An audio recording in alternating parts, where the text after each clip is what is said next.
Hey y'all, thanks for tuning in to Outdoor Indoor Tex. Today I'll be showing y'all my recipe for Creamy Jalapeno Ranch Dip. Now, this recipe is my take on the Tex-Mex restaurant Chuy's world-famous Creamy Jalapeno Dip. That dip is absolutely delicious, and it has gained a cult following for a good reason. I tinkered around my kitchen, trying out various copycat recipes, and I think I finally really nailed it with this homemade version.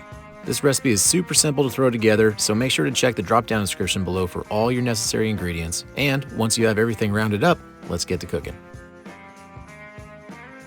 First up, we're going to toss in about 3/4 to 1/2 cup of pickled jalapenos into the blender. You're welcome to use fresh jalapenos, but in order to be true to the mild restaurant version of this sauce, I'm sticking with pickled.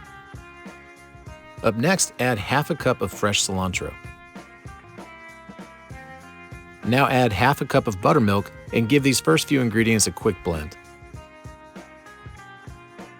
Once your cilantro and jalapenos are finely chopped and whipped up into that buttermilk, add 1 whole packet of ranch seasoning.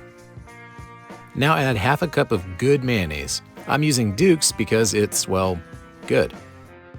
Then rounding out our semi-liquid ingredients, you'll add 1/2 cup of sour cream. Sprinkle in 1/2 teaspoon of garlic powder, and then finish things up with a teaspoon or so of salt and pepper. Finally, turn that blender on and give everything a thorough, high-speed blend.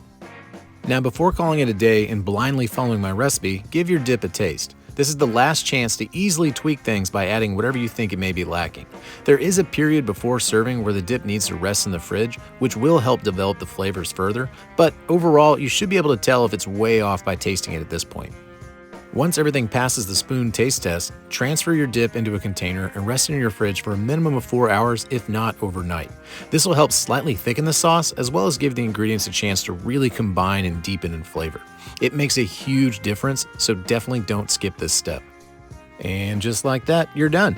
It's creamy, it has the best little bite of jalapeno, and it rounds out perfectly with that zesty ranch taste at the end that keeps you coming back for more and more. Beyond dipping chips, try this on tacos, drizzle it over a fresh green salad, or even use it as a chimichurri on some type of steak, chicken, or pork. Let me know in the comments below what you end up putting this sauce on, because the possibilities are endless and I'm always up for trying something new. That'll do it for this one, and thank y'all so much for watching. If you have any questions or tips of your own, feel free to leave a comment below, as I always try to make myself available to viewers. If you're new to the channel, please consider hitting that subscribe button for more great content to come. Alright y'all, take care.